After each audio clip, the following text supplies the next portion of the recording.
Agora, já com o nosso último palestrante, vamos começar. Primeiramente, queria agradecer a presença de todos, né? A gente sabe que esse horário, depois do almoço, costuma começar um pouquinho mais devagar, mas o quórum já está ótimo. Então, a gente vai dando início, né, ao primeiro painel da parte da tarde do Seminário Internacional sobre Dispute Boards, aqui, que a Procuradoria-Geral do Estado do Rio de Janeiro, né, na coordenação do nosso querido amigo e colega Flávio Amaral, está organizando. Sem mais delongas, né, eu posso dizer que eu estou, não sei se tomando conhecimento, mas digamos que esse seminário me fez a pensar num tema que eu não conhecia, ou pelo menos não tinha tido oportunidade de me deparar no meu dia a dia, mesmo sendo... Não tem problema. Mesmo sendo a procuradora, né, que atua na atividade consultiva da Procuradoria, a gente até já está pensando em colocar, né, Flávia, no nosso seminário lá, esse tema. Então, apresentando o nosso primeiro palestrante, Dr. Benito Zelaya. Eu vou tentar, é um currículo gigante, eu vou tentar resumir. Advogado, sócio-diretor da firma LexinCorp Honduras, né, com as principais áreas de atuação: direito da construção, direito corporativo, litígios e arbitragem. Dr. Benito participou como adjudicador em projetos de infraestrutura em Salvador e Honduras, além de ter assessorado diversas instituições públicas e contratantes na atuação nos Dispute Boards. Então, sem mais delongas, já vou passar a palavra para o Dr. Benito, agradecendo desde já a disponibilidade. Obrigada.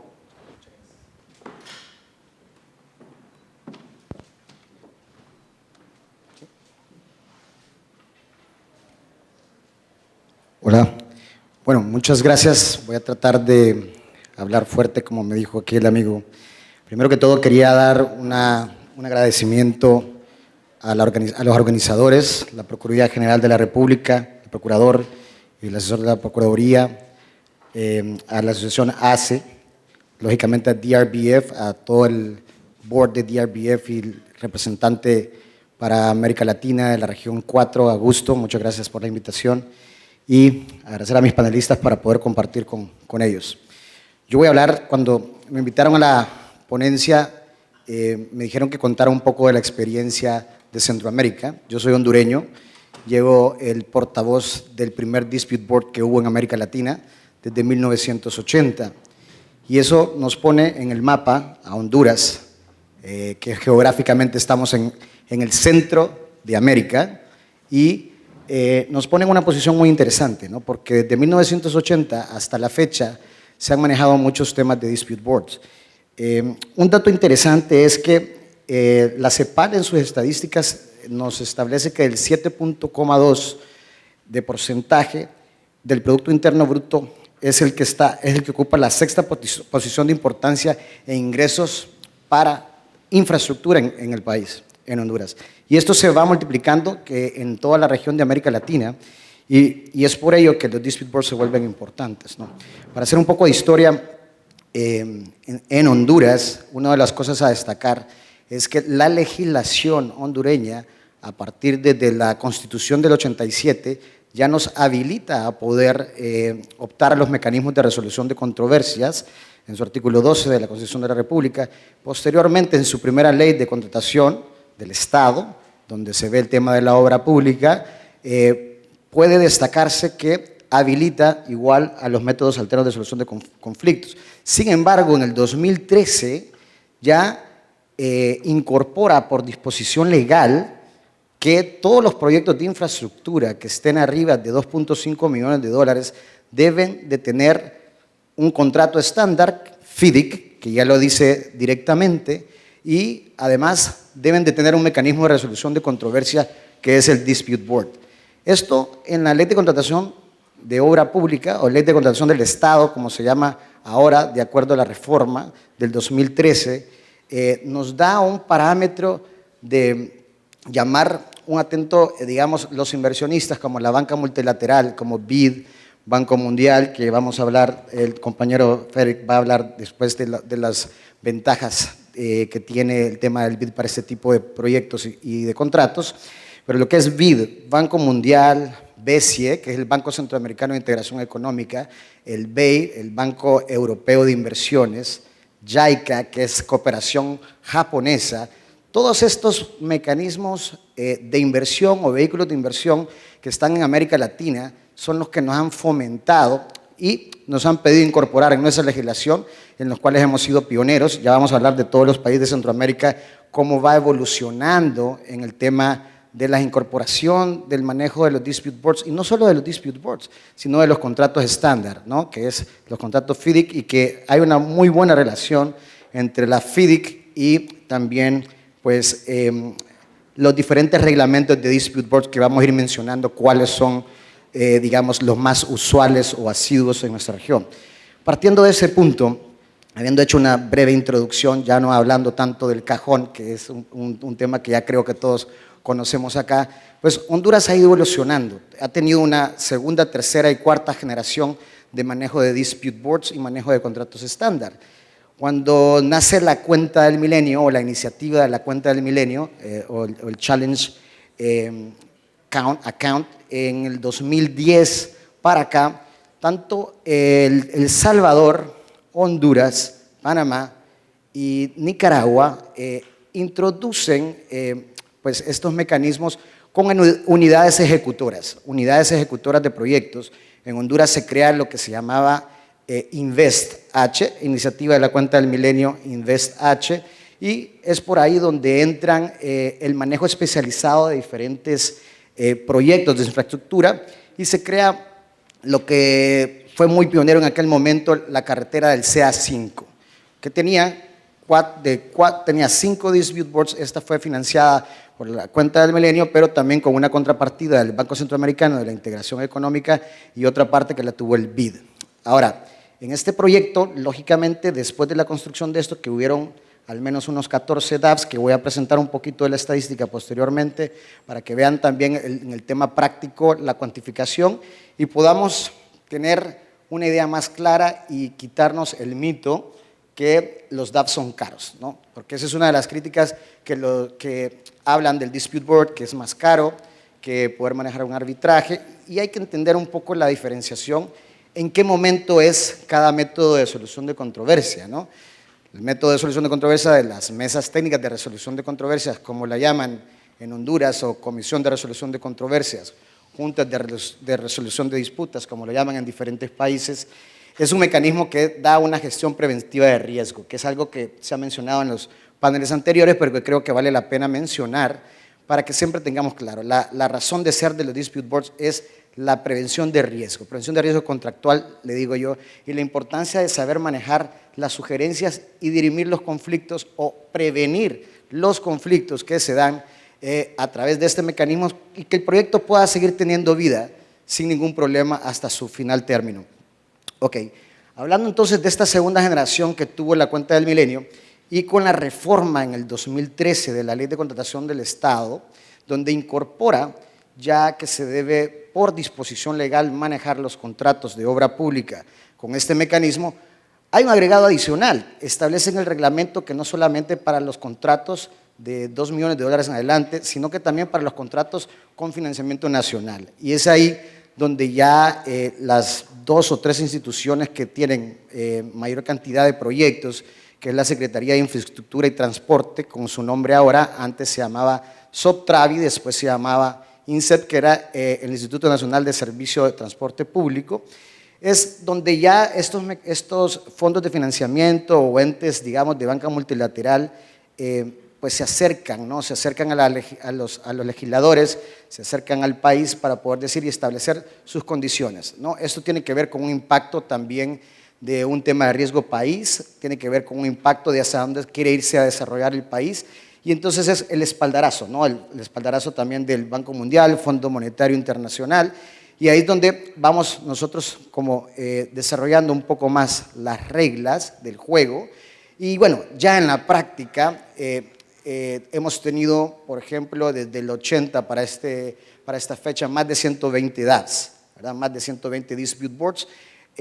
Hoy por hoy hay algunos dispute boards en el cual algunos miembros de la DRBF y miembros que están por aquí han pertenecido como miembros de la Comisión de Resolución de Disputas, CRC, como le dicen en Honduras, pero al final es una copia íntegra de lo que se da en los dispute boards.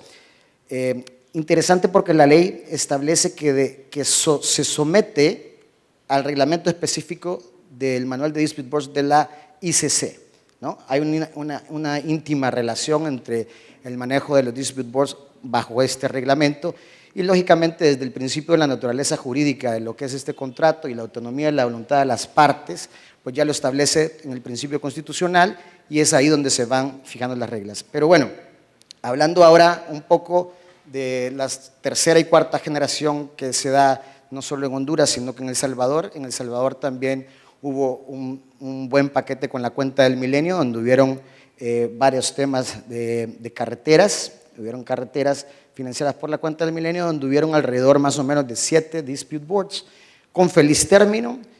Solo uno de esos dispute boards fue a arbitraje y al final tuvieron una transacción amigable y acordaron, o sea que al final siempre hubo una mejor solución para ello. Posteriormente de la cuenta del milenio, El Salvador adopta también este mecanismo, sin embargo no tiene una forma normativa como en el caso de Honduras, que sí lo acata por disposición legal. En El Salvador sí también existe el principio constitucional de autonomía de la voluntad de las partes, pero realmente se regula por ese mismo mecanismo donde las partes y la banca multilateral o los fondos de financiamiento pues los someten, digamos, a ese tipo de acuerdo voluntario, ¿no? ¿Quiénes están presentes en El Salvador y por qué es importante esto? Porque bueno, en este mundo de los dispute boards debemos estar atentos hacia dónde está la inversión de desarrollo en obra pública, montos, cantidades, costos y ver qué es lo que está pasando, ¿no? Para eso estamos aquí, ver qué es lo que está pasando en la región y qué es lo que podemos nosotros adquirir, tanto de Brasil para Centroamérica como de Centroamérica para Brasil, en las mejores prácticas del manejo de estos mecanismos. Pues bueno, contando un poco más del Salvador, hoy por hoy hay mecanismos, actualmente estoy en 2 dispute boards en El Salvador con financiamiento de cooperación japonesa, en 2 paquetes de carreteras donde une las carreteras de San Salvador hacia la frontera con Honduras. Muy interesante, no han habido conflictos, más que todo temas contractuales, soy miembro único, así que es un poco más fácil, ¿no? No tengo que ponerme de acuerdo con nadie. Pero bueno, saltándome un poco en la historia de lo que es Centroamérica, habiendo conversado un poco de Honduras, del Salvador, tercer país de importancia donde hay un buen mecanismo de resolución de controversias y que ya también ha adoptado por disposición legal y tiene una ley a partir del 1 de diciembre del año pasado es Costa Rica, el país de la pura vida. Estaba Cristian por ahí, que es el representante de la DRBF, pero creo que ha salido a un momento. Pero bueno, Costa Rica a partir del 1 de diciembre del año pasado ya adopta el mismo mecanismo por disposición legal, para el cual es obligatorio para los contratos de obra pública que sean de $1 millón para arriba, ¿verdad? $1 millón en adelante. Sin embargo, aunque hasta 1 de diciembre del año pasado es obligatorio, no obligatorio me gusta decirlo, sino que por disposición legal, ni tampoco por disposición forzosa, sino que en ese sentido ya con anterioridad en temas de dispute boards ad hoc y por sometimiento de la autonomía y la voluntad de las partes, ya en Costa Rica se han manejado muchos dispute boards. Lógicamente, ahora con la disposición legal va a empujar, ¿verdad?, mucho más la inclusión de la cláusula, ¿verdad?, del manejo de esta resolución de disputas. Pasándome un poco entonces ya viendo El Salvador, Honduras, Costa Rica, Guatemala, Nicaragua y Panamá, los que me quedan, y bueno, no podía dejar atrás a Panamá, el país que ha tenido bastante inversión en infraestructura. Conocemos todos el caso del Canal de Panamá, donde han habido algunos casos de dispute boards y otros como el del tren, la ampliación del aeropuerto y otras obras públicas que se han dado allá. Panamá, un país de mucha avanzada, pues la legislación que ellos toman es autonomía de voluntad de las partes. Ya hay centros de arbitraje donde tienen listados árbitros neutrales, dispute boards, miembros adjudicadores o la lista de neutrales, como le llaman por allá. Además de eso, pues CECAP se llama, el centro que ya está sugiriendo, ¿verdad?, el manejo de estas cláusulas en todos los proyectos y creo que va muy bien, muy avanzado. Guatemala y Nicaragua son los que se nos van quedando un poco atrás, no hay dispute boards, sin embargo, la tendencia al financiamiento que hay en toda la región por la banca multilateral, por tener un punto estratégico geográfico, creo que es menester de todo lo que estamos haciendo acá, de ir formando y evangelizando, como dicen por ahí, a las instituciones públicas, a los funcionarios públicos, y con ello quiero dar una pausa y un aplauso realmente para la Procuraduría, porque en ese sentido es muy importante que el funcionario público y las instituciones públicas entiendan y conozcan y sean realmente conciliadores en poder optar a esto. Es un beneficio realmente para el Estado. Normalmente en Centroamérica y en América Latina, por lo general, por lo menos en Honduras, y voy a hablar por conocimiento de causa, normalmente la Procuraduría no conoce este tipo de temas y es ahí cuando pierden los casos, ¿no? Pierden los casos. En el caso de Honduras, la Procuraduría General de la República es el representante del Estado y es el que asesora este tipo de proyectos. Por ahí me comentaban, por ejemplo, estaba hablando con Eduardo Sigüenza antes del almuerzo y me decía, bueno, la Procuraduría General del Estado no es quien ve este tipo de cosas en Chile. Y la idiosincrasia y la forma de regulación en cada país va variando. Sin embargo, como asesores del Estado, pues la métrica debería ser asesorar al Estado con el conocimiento de todo este tipo de situaciones. Quiero ir concluyendo porque creo que ya me he comido un poco el tiempo, hablo un poco rápido, pero hay tanto que contarles que me emociona y me apasiona el tema, ¿no? Pero bueno, creo que es importante no hablar solo sobre la historia, sino sobre temas un poquito prácticos, que después mi compañero Carlos va a hablar de temas más prácticos de su experiencia en el Perú. Vamos a hablar, mi otro compañero va a hablar sobre temas de financiamiento y las ventajas en el tema del BID, y bueno, un poquito de todo, pero me voy a mover por acá para ponerles un poquito de la estadística en las experiencias que se ha dado en Honduras.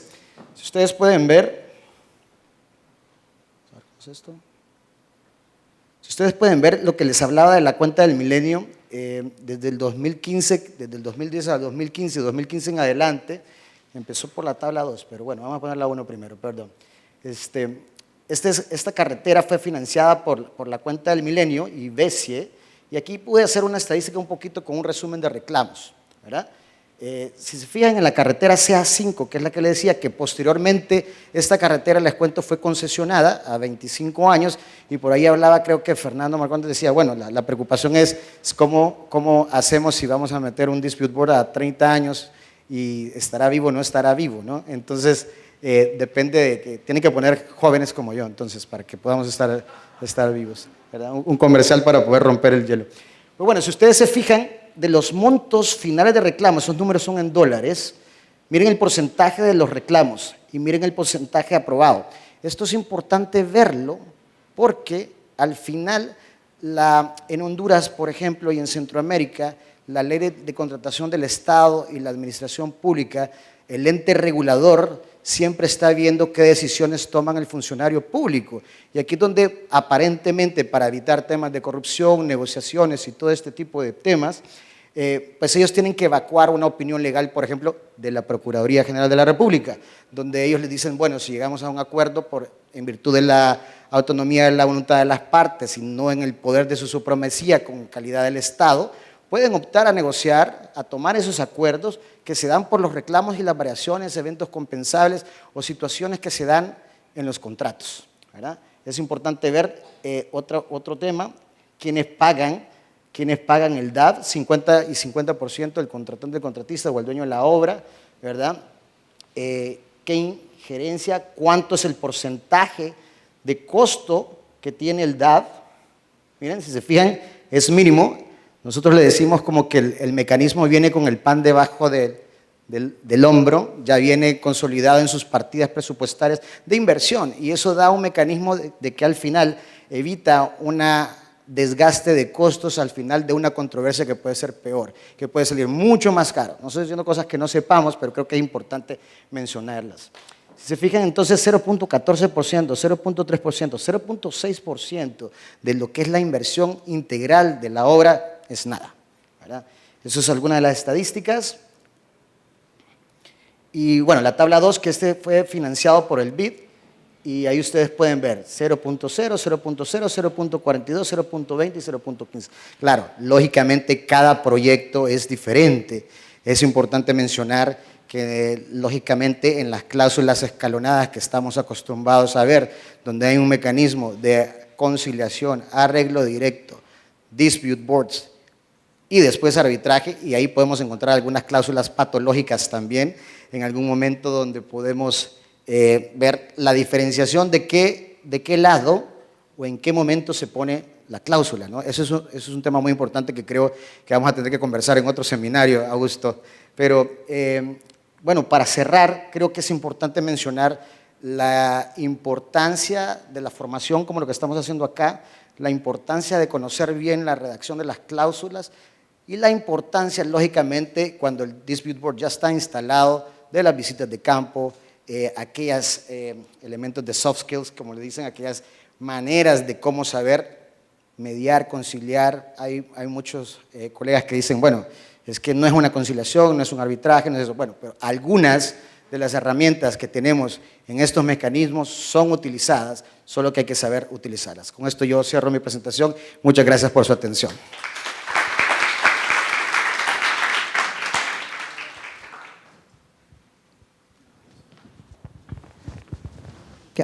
Muito obrigada, doutor Benito. Agradeço. Agora, a gente teve uma pequena mudança, vai ser o doutor Carlos Lopes, engenheiro civil, formado em 1977 em Lima, Peru, engenheiro com larga prática na execução e fiscalização de obras, perito independente, árbitro, professor universitário e agora adjudicador da DAB. O tema dele vai ser a tradução livre, projeto Reconstruir com Mudanças no Peru. Por favor. Buenas tardes con todos, muchas gracias por la invitación que me permite dirigirme a ustedes y poderme referir a la experiencia en el Perú en un proyecto muy importante de obra pública, o un proyecto público, porque más que de una sola obra, vamos a ver que son muchísimas obras las que se manejan bajo el proyecto que se denomina Reconstrucción con Cambios. Una breve referencia de dónde surge el proyecto Reconstrucción con Cambios. En el año 2017, en el Perú, hubo un fenómeno del Niño sumamente intenso. Le llamamos el Niño Costero del 2017 porque ocurrió principalmente en la costa del Perú. Afectó prácticamente la mitad de las regiones del Perú, causando daños muy importantes en la infraestructura pública, en la infraestructura privada. Inundaciones, colegios inundados, hospitales dañados. Ya se imaginan todo lo que sucedió con un fenómeno natural tan intenso como fue el Niño del 2017. A raíz de eso, entonces, el gobierno emprendió un gran proyecto para reconstruir, mejorar y prevenir las obras y la infraestructura que se había dañado y la que había que proteger. Para eso se estableció este proyecto que originalmente lo que hacía era financiar, derivar recursos a los gobiernos locales, a los gobiernos regionales, para que ellos sean los que hicieran las labores de prevención y de reconstrucción. Dentro de ese marco, tengo algunos datos, se hicieron 10.000 intervenciones. Siendo cada intervención un trabajo en particular que había que financiar, 10.000 intervenciones, con un presupuesto de alrededor, números más, números menos, de 6.000 millones de dólares. Sin embargo, había otro tipo de intervenciones que realizar que eran de un tamaño mucho más grande y mucho más importante. Entonces, Reconstrucción con Cambios, en este segundo grupo, de trabajos, lo que hace es ejecuta las obras. Ya no financia a los gobiernos regionales para que ellos lo ejecuten, sino el propio proyecto de Reconstrucción con Cambios ejecuta las obras. Para eso se estableció un contrato gobierno a gobierno con el Reino Unido para que se estableciera lo que se llama un PMO, un Project Management Office, que era el que tenía que hacer todo la estrategia de la contratación para intervención y la rehabilitación de las obras dañadas. Entonces, bajo esta figura de reconstrucción con cambios como ejecutor de obras, prácticamente tiene dos conceptos principales. Uno es la prevención, para que luego en el futuro, cuando se produzcan otros niños, porque ese es un hecho de la vida, en el Perú hay fenómeno del niño cada cierto número de años. Antes estaban muy espaciados, ahora más bien están un poco más cercanos unos u otros, pasan 4, 5, 6 años entre uno y otro. Entonces, un paquete de obras son de prevención. Estas obras de prevención era trabajar sobre 17 ríos en la costa del Perú para hacer encauzamientos, 5 quebradas importantes que se activan cuando hay las lluvias intensas. Cuando no llueve son secas, pueden pasar años y no pasa una gota de agua, pero cuando llueven se vuelven unos torrentes enormes e inundan las ciudades. Ciudades importantes como Trujillo, por ejemplo, han sido inundadas por la activación de estas quebradas. Entonces, una parte del proyecto es la prevención. Y además, drenajes pluviales. Las ciudades en la costa peruana no tienen un sistema para evacuación de las aguas de lluvia porque prácticamente no llueve más que muy de vez en cuando. Entonces, no había esa práctica que ahora sí se está implementando en 7 ciudades importantes. Entonces, este primer aspecto era prevención, pero hay otro segundo aspecto que es reconstrucción de aquello que se dañó. Y en reconstrucción lo que se tiene son 15 hospitales que fueron dañados y que hay que reconstruirlos, recuperarlos y mejorarlos, y 74 colegios, 74 unidades, instituciones educativas. Para esto entonces se hizo una ley especial para que se pudiera implementar un modelo de contrato diferente al de la ley de contrataciones pública que rige en el Perú.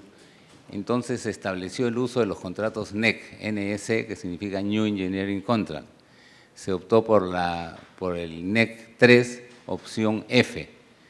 ¿No? Si no conocen los contratos NEC, tienen diversas opciones, una de las cuales es la F.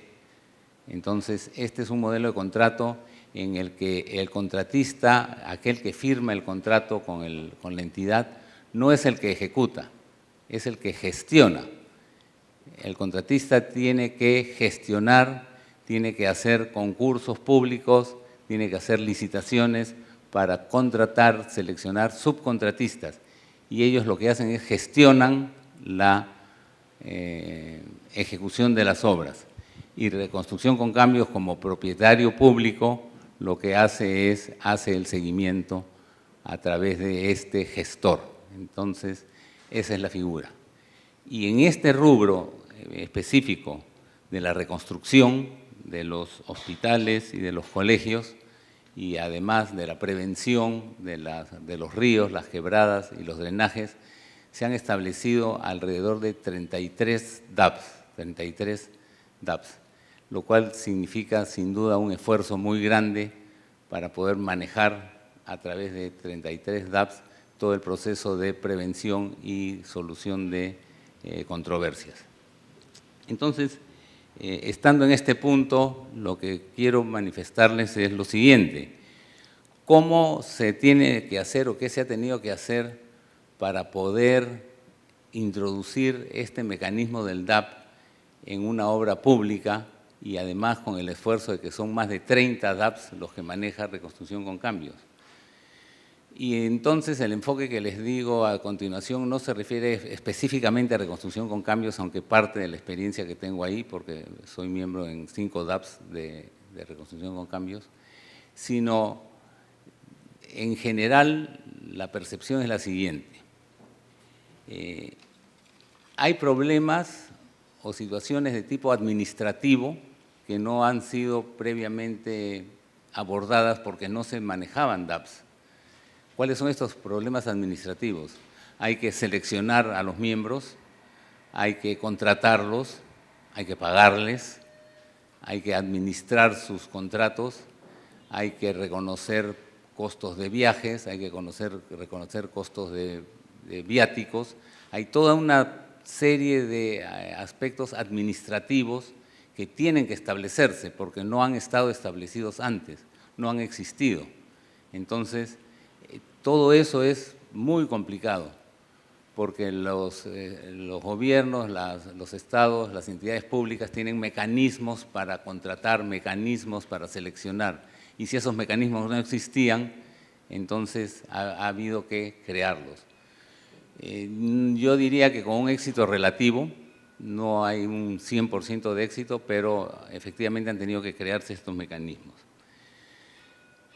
Hay un segundo aspecto relacionado con la necesidad de establecer mecanismos y procedimientos, que es ya cómo interviene cuando los DAPs ya están funcionando, pero ya no desde el punto de vista de la administración del DAP, de su contratación o de su pago, sino de la actuación frente a un DAP bajo lo que son las visitas, las reuniones que seguramente ya se han visto en otros momentos ahora en este evento, pero ¿quién es la persona que va a ir? ¿Quién es el que tiene que hablar? ¿Cómo presenta su caso? ¿Cómo presenta la información? ¿No? Todo eso también tiene que ser establecido bajo algún tipo de procedimiento dentro de una entidad para que se sepa quién es el que hace qué cosa, ¿no? Porque yo soy, como les dije, miembros de DAPS, a veces he ido a una reunión donde hay 26 personas y evidentemente pues eso es un desperdicio de tiempo cuando son 2 o 3 nomás las que van a hablar. Pero como no hay en algunos casos claridad sobre qué es lo que tiene que hacer cada cual, pues entonces van todos y muchos lo único que hacen es escuchar y nada más. Entonces todo esto yo lo, digamos, identifico como los procedimientos ya para la forma como la entidad tiene que actuar dentro de un procedimiento de DAP, el cual tiene que estar bastante identificado, porque si no, simplemente se entra a una situación de falta de claridad. Pero además de eso hay otro tema que es bien importante tener presente, que es el marco legal. No solamente el marco legal que permite que se establezca un DAP o que permite definir cómo va a funcionar el DAP, sino lo que yo denomino la escenografía legal que tiene que estar detrás de todo este procedimiento. ¿A qué le llamo la escenografía legal? Es una palabra que a mí se me ha ocurrido utilizar, ¿no? La escenografía legal. No solo el DAP maneja o se va a ocupar del contrato en sí mismo o del marco legal propio del proyecto, sino hay toda una serie de otras normas legales que también intervienen. Por ejemplo, normas de los sistemas de tesorería, los sistemas contables, los sistemas administrativos, la relación que existe con otras entidades reguladoras, con entidades, por ejemplo, que ven temas de medio ambiente, que ven temas de autorizaciones municipales, permisos, problemas prediales. Los problemas prediales de las interferencias, las obras, muchas veces tienen que afectar propiedades de terceros, ¿no? ¿Cómo se hace para intervenir? ¿Cómo se tiene que hacer para poder obtener la autorización de entrar? ¿Se podrá expropiar? ¿Se podrá llegar a acuerdos? ¿Se comprará el terreno?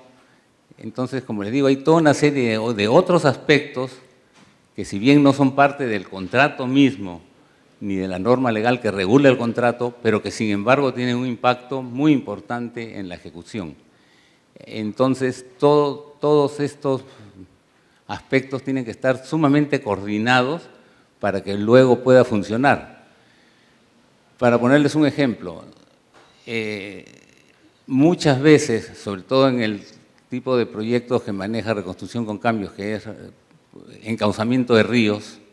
Para hacer el encauzamiento de ríos hay que afectar terrenos aledaños a los ríos que tienen propiedad, que tienen sembríos, que tienen una actividad económica sobre él y que tiene que utilizarse.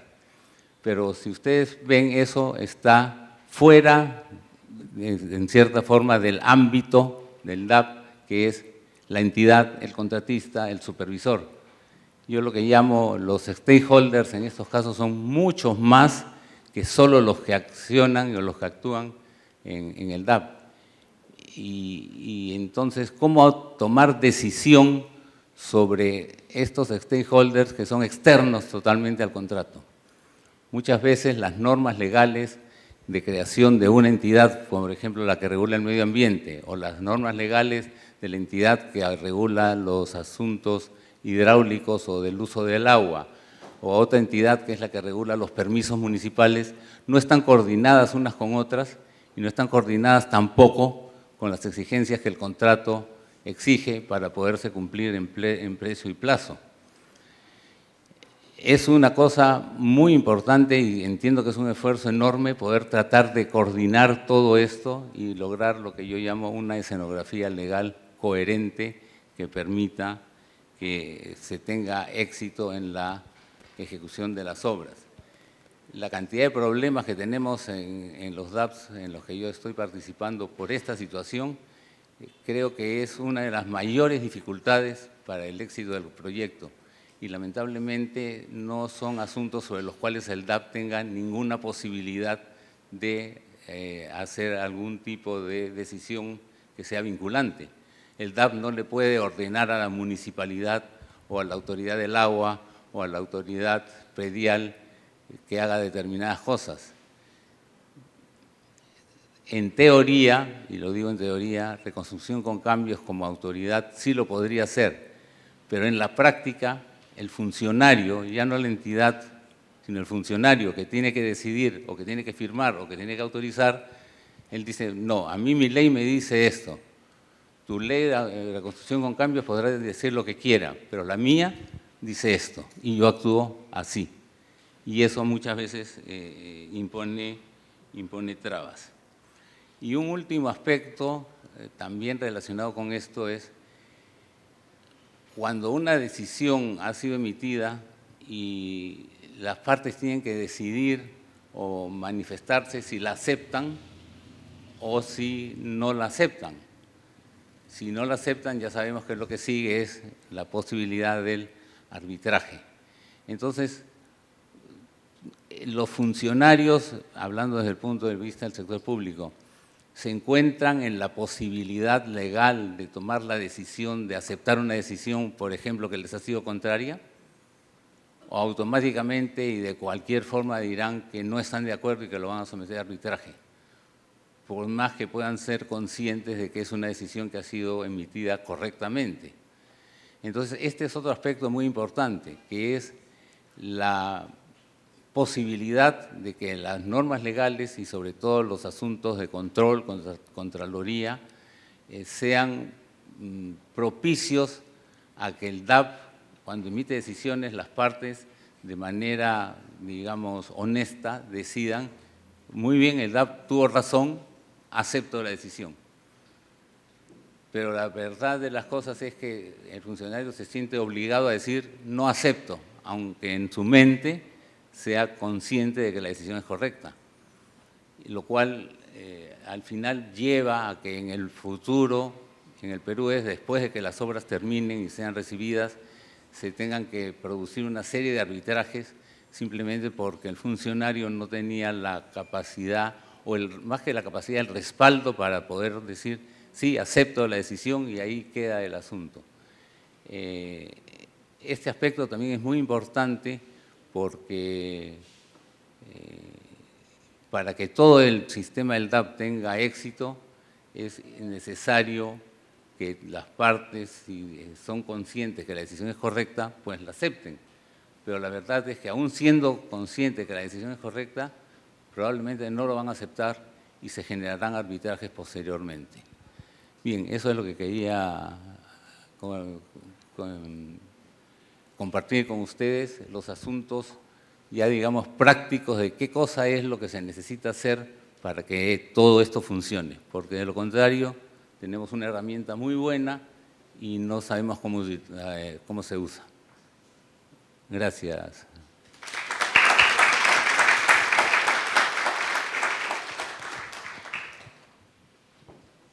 Palavra para o doutor Frederico Rabelo.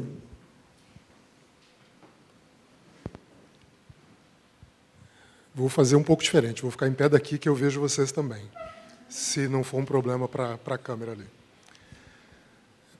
Primeira vez em muito tempo que eu vou fazer isso, de não ter uma apresentação para me guiar para falar para um grupo. Mas porque me disseram assim, a gente vai conversar sobre DAB. Então, achei que eu não precisava escrever nada, que era mais um bate-papo mesmo. Eu sou especialista em licitações do Banco Mundial e coordenador do grupo que cuida das licitações no Brasil dos projetos financiados pelo banco. Mas por que o banco tem alguma coisa assim? Talvez eu precise falar sobre isso para vocês entenderem algumas das opiniões que eu vou emitir aqui. O Banco Mundial empresta e obriga seus mutuários a usar a sua regra de licitações. Então, os mutuários no Brasil não usam a Lei 8666, não vão usar a Lei 14133 de licitação. Eles têm que usar a regra de licitações do banco. E a regra de licitações do banco carrega consigo editais padrão do Banco Mundial de Licitação Internacional, e esses editais carregam consigo contratos padrão do Banco Mundial, que tem, em todas as suas versões, alguma forma de solução de controvérsias em pelo menos um nível dentro do contrato. E esse é um tema muito interessante, porque eu dou muito treinamento em regras de licitação do Banco Mundial para os nossos mutuários. E quando a gente chega no tema de obras e licitações de obras, como brasileiro, eu me sinto no direito de dizer que tem alguma coisa errada, que alguma coisa precisa ser pensada para melhorar como se licita e como se executa a obra no Brasil. E esse é um dos papéis do Banco Mundial, de tentar ajudar os seus países membros a melhorarem no tema de licitações.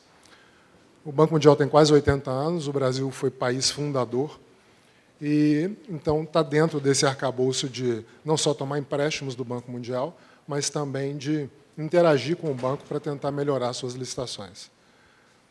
Tem um relatório do TCU de 2019, que aponta que há 14 mil obras paralisadas no Brasil. A gente pode passar por vários motivos para isso, problemas nas licitações, e eu vou abrir alguns parênteses para falar algumas coisas, se me permitirem, como, por exemplo, a partir do momento que eu acho que projeto de obra é algo tão pouco intelectual que eu possa licitar por pregão eletrônico e ter o menor preço como o preço que vai ser o vencedor, eu estou disposto a ter um projeto que vai ser tão bom quanto o preço que eu pagar e que vai me trazer tantos problemas quanto esse preço vai trazer na execução das obras.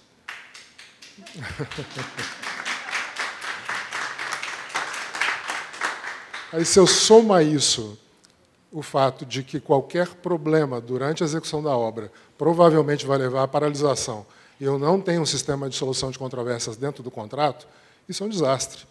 E a gente vai ter um monte de obras que vão se arrastar e se arrastar por anos. Eu moro em Brasília. Tem um grande viaduto sendo construído numa cidade satélite de Brasília, muito grande, que era para ter ficado pronto há 2 anos atrás. Tem 2 anos que empreiteiro e contratante estão brigando e as obras são paralisadas, aí começa de novo, para outra vez.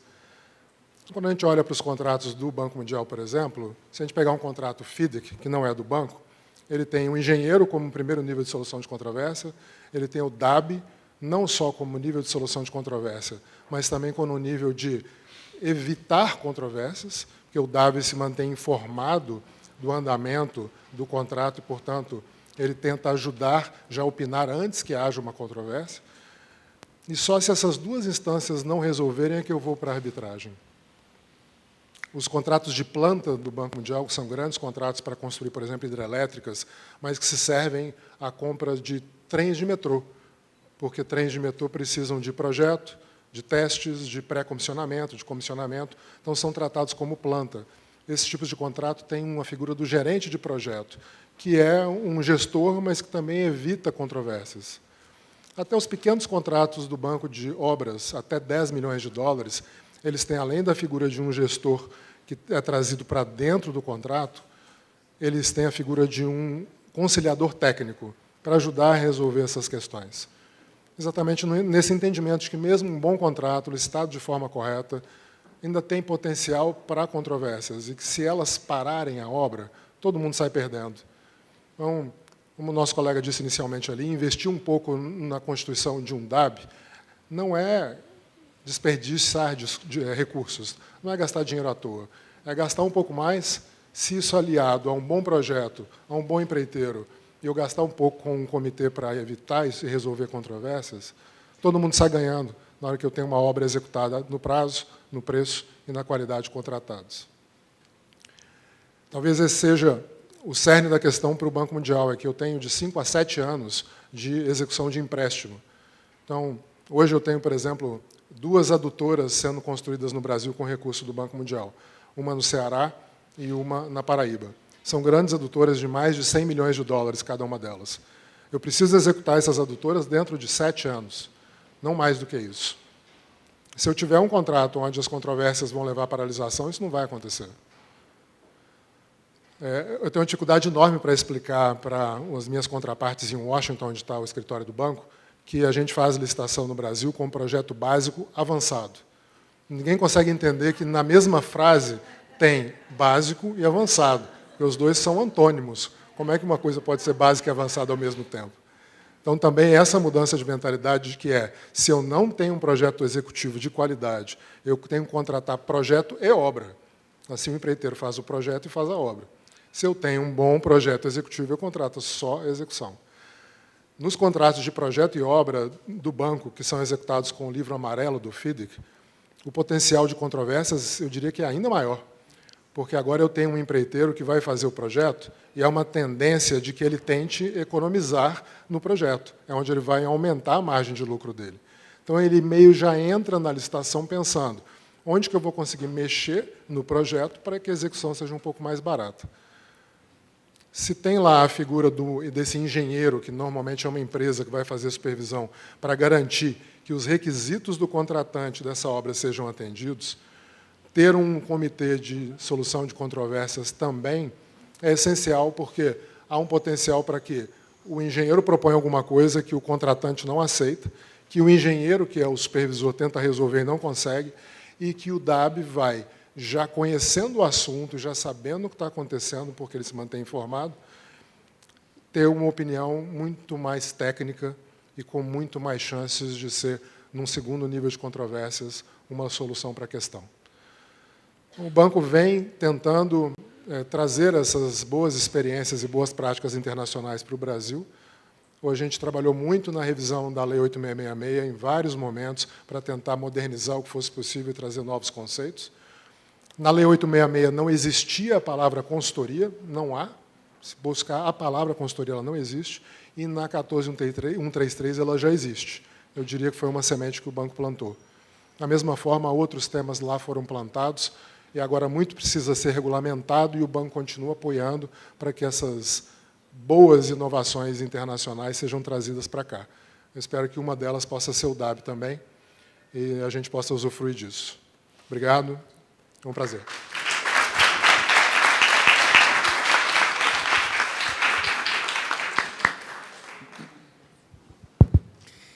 Boa tarde a todos.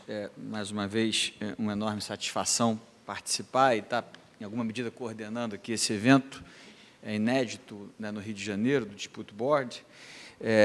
Eu, sim, gostaria de começar lembrando que a contratação pública no Brasil ela movimenta de 10% a 15% do PIB brasileiro. E, possivelmente, os contratos de obra pública, os contratos de infraestrutura, chutaria que alguma coisa entre 5% a 8%. Então, nós estamos falando de um tema que é importante não apenas para o direito, não apenas para o direito administrativo, mas, sobretudo, para a macroeconomia do país e para uma premissa de desenvolvimento econômico e social, porque nós não podemos ser um país, como bem disse o Bernardo, com 14 mil obras paralisadas. Isso é jogar dinheiro fora, é não entregar para a sociedade aquilo que se espera, né, do Estado brasileiro. E temos uma nova lei de licitações, a 14.133, que talvez não seja o desenho normativo disruptivo que todos esperávamos, mas ele é uma nova lei que traz importantes novidades e que, na minha percepção, converge instrumentos daquilo que o professor Carlos Arisson de Feld dizia, que a contratação pública estava rachada. De um lado, o direito administrativo dos negócios, o direito administrativo da infraestrutura, as concessões, as grandes obras, e de outro, o direito administrativo dos clipes. Né?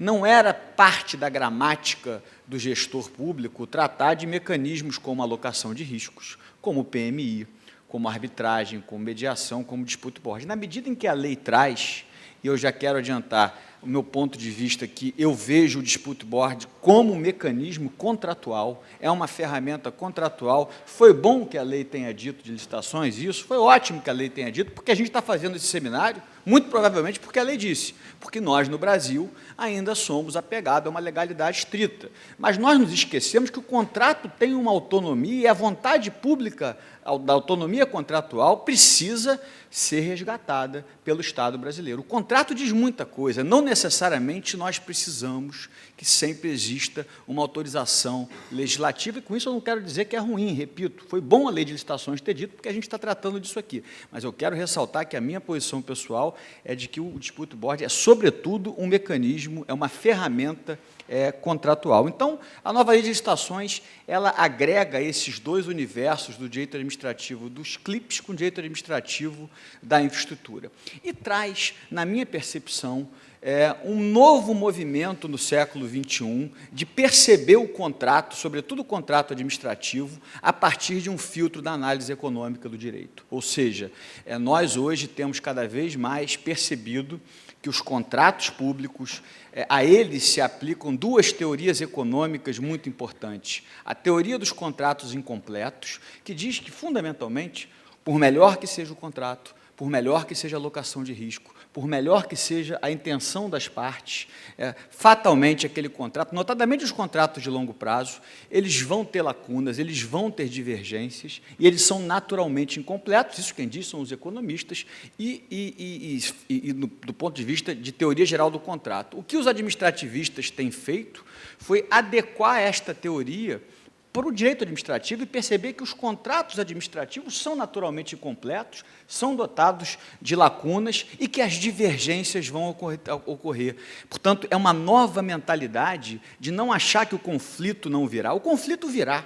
Num contrato de obra, num contrato, divergências, num contrato de infraestrutura, as divergências vão ocorrer. A questão não é mais se vai ocorrer, é como nós vamos estar preparados para lidar com o conflito que certamente vai acontecer num contrato de longo prazo. E a segunda teoria econômica, que talvez o dispute board, ele seja um instrumento concretizador, é da teoria dos contratos relacionais, que os economistas também sustentam, que em vários contratos, na medida em que se criam instrumentos de incentivo para aumentar a confiança, a boa-fé, a solidariedade recíproca entre as partes, melhor o contrato vai ser executado e as partes satisfazem os seus interesses. No Brasil, os contratos públicos, nós jogamos tênis, não jogamos frescobol. Frescobol, aqui, para quem não sabe, é aquele jogo na praia que a bola não pode cair. Aqui a gente joga tênis, é a parte pública desconfiando da parte privada e vice-versa. Aqui a gente joga futebol, não joga altinha, que quem for em Ipanema vai ver aquele jogo que é solidário, que a bola não pode cair, porque se a bola não cair, todo mundo ganha. Então, o dispute board, na verdade, é uma percepção de que o conflito vai ocorrer, porque o contrato tem lacunas, e que pode instrumentalizar um mecanismo de confiança que, claro, não é a lei que vai trazer. Isso é um avanço, é uma curva civilizatória que o Brasil precisa percorrer, de ter instrumentos contratuais, de governação contratual, que permitam que a gente concretize essa teoria dos contratos relacionais. Então, eu acho que, em alguma medida, o dispute board, trazendo o pragmatismo americano, norte-americano, porque, sobretudo, é uma solução eficiente, sobretudo, é uma solução simples, mas, sobretudo, é uma solução contratual e que agora vai fazer parte da gramática do servidor público, porque está na lei de licitações e pode, sim, para além, e concordo plenamente com o que o Bernardo disse sobre a questão dos projetos, quem trabalha com obras e serviços sabe que obra é projeto, e no Brasil, muitas vezes, a gente trata muito mal o projeto, mas mesmo com o melhor projeto possível, se o conflito acontecer, é preciso que a gente tenha esses mecanismos. E o mecanismo do dispute board, eu não vou repetir o que já foi dito aqui, mas ele permite que você, ao contrário do que acontece na mediação, na arbitragem e mesmo na ação judicial, quando o conflito já está instaurado, ele é efetivamente, o diferencial dele é a possibilidade de prevenir o conflito, porque há um acompanhamento por experts, né, que estão ali diariamente acompanhando o diário da obra, acompanhando tudo que vem acontecendo ao longo da execução daquele objeto. Ele começa, efetivamente, com as obras públicas e tem uma lógica muito parecida, né? Assim, similar à da arbitragem, com a indicação dos experts, enfim, com você aderindo àqueles regulamentos que já estão institucionalizados e permitem esse monitoramento em tempo real. As vantagens dele também já foram aqui, ao longo da manhã, bem destacadas, mas eu gostaria de reiterar a efetividade do dispute board. Ele é efetivo, ele não deixa o conflito acontecer, ele é preventivo, ele permite um acompanhamento real e, sobretudo, permite que o afastamento da visão que um árbitro tem, que um juiz tem, que é uma visão retrospectiva de um conflito de 4, 5 anos, em aspectos técnicos que muitas vezes são praticamente insolúveis ou difíceis de você materializar. Pois bem, e o que a nossa lei de licitações trouxe em relação ao dispute board? Trouxe em 2 artigos. Esse é o tema qual eu me propus a falar. No artigo 138, diz o seguinte: a extinção do contrato poderá ser consensual, por acordo entre as partes, por conciliação, por mediação ou por comitê de resolução de disputas, desde que haja interesse da administração. No outro seminário que a gente participou, Augusto e Ilma, eu me lembro que foi feito um comentário, agora eu esqueci o nome da professora, que colocou muito bem uma visão crítica em relação a esse dispositivo, com a qual eu concordo, no sentido de que está mal colocado. O dispute board não é um mecanismo de extinção de contrato.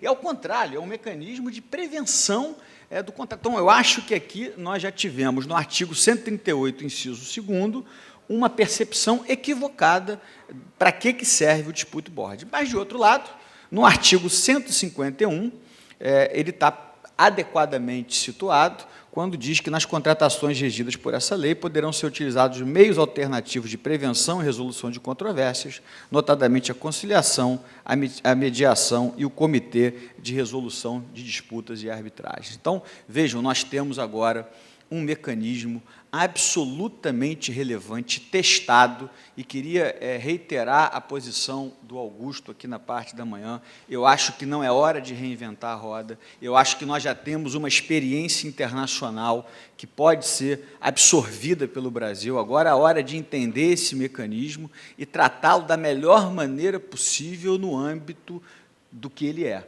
um instrumento de prevenção de conflitos, notadamente nos contratos de obras públicas. A lei ainda permite que os contratos sejam, no artigo 153, aditados para que se tenha a solução, né, a instituição, por exemplo, de um dispute board. Um outro ponto que eu gostaria de destacar é que o board tem uma atuação proativa ao longo da execução, diferente, muitas vezes, pela própria circunstância e pela própria forma como foi concebido, o mediador e o árbitro recebem um conflito já instaurado. Os experts eles estão ali acompanhando, monitorando em tempo real, portanto, ele tem uma diferença muito significativa quando comparado com os outros métodos, né, de solução de controvérsias, que é exatamente essa possibilidade de prevenção. E também foi dito aqui na parte da manhã, e eu também gostaria de reiterar, que se uma decisão do board for questionada ex post numa arbitragem ou pelo Poder Judiciário, isso vai gerar um ônus argumentativo muito maior para quem questionar, porque você vai ter que, efetivamente, desdobrar argumentos técnicos para demonstrar que aquela decisão estava equivocada. Então, acredito eu, uma espécie de... há uma expectativa de que tanto árbitros quanto juízes tenham, em alguma medida, uma certa deferência à decisão do board, porque foi uma decisão tomada a partir de um monitoramento real e por experts. É evidente que essa decisão pode ser reformada? É evidente que ela pode ser reformada, mas existirá certamente um ônus argumentativo e o conflito, esse é um outro ponto relevante, o conflito chega muito mais sedimentado no tribunal arbitral, ele chega muito mais bem delineado na ação judicial. Portanto, eu sou, devo dizer, um entusiasta desses mecanismos, mecanismos adequados de solução de controvérsias de longa data. Quem me conhece aqui na Procuradoria-Geral do Estado sabe que há mais de 15, 20 anos que eu venho sustentando e acreditando nessa nova tendência e vejo isso como uma mudança de cultura. E acho que o seminário de hoje tem um papel muito relevante, porque, como eu disse na parte da manhã, nós do Estado do Rio de Janeiro já estamos muito avançados em arbitragem, editamos o primeiro decreto no Brasil regulamentando a arbitragem, temos uma Câmara de Mediação hoje que vem proporcionando resultados satisfatórios para o governo. Hoje, o próprio governo, muitas vezes, provoca a Procuradoria-Geral do Estado na tentativa de uma mediação, de uma conciliação, porque é mais eficiente, porque é mais simples, mas nós estamos começando, na data de hoje, Cris, o início de uma nova era, que é discutir o Dispute Board, e a Cristina Francesconi, que está aqui coordenando o nosso papel, e está coordenando um seminário nacional de todas as procuradorias consultivas, já colocou nessa discussão de todos os procuradores do Estado do Brasil um painel sobre Dispute Board, ou seja, a ideia neste painel vai ser difundir essa ideia, que é uma ideia boa porque ela é simples e porque, sobretudo, ela é eficiente. Então, eu não vejo necessidade de querer reinventar a roda, acho que a gente tem que aproveitar as boas práticas, aproveitar o contrato e como nós, como advogados públicos, percebemos, começarmos a olhar cada vez mais o contrato. Ainda há uma tradição que nós herdamos da Europa continental, de tudo resolver pela lei, né, como se a lei pudesse dar todas as soluções, e é preciso que a gente restabeleça a autonomia do contrato. O contrato tem uma autonomia própria, o contrato pode resolver muitos problemas, e o pior que um contrato pode ser elaborado é um contrato que repita a lei. Então, muitas vezes, no dia a dia da interpretação contratual de um advogado público, você vai pegar o contrato administrativo, a cláusula simplesmente é uma reprodução do que diz o legislador, ou seja, o contrato não avançou em relação à lei. E acho, para terminar, Cris, que a advocacia pública tem um papel enorme nisso, porque exatamente se esta autonomia contratual precisa ser restaurada, é hora de pensar em cláusula padrão de dispute board, é hora de apresentar, de tentar entender com as melhores práticas, e é hora de, finalmente, acabar com esse malefício, com essa vergonha que é o Brasil ter obras paralisadas, porque você não entrega a escola, você não entrega o hospital, você não entrega a adutora, e nós temos nas nossas mãos um mecanismo simples, que dá certo em todo mundo, e que não depende de muita coisa, só de uma curva de aprendizado, sobretudo de uma mudança cultural, que eu tenho certeza que está por vir. Muito obrigado.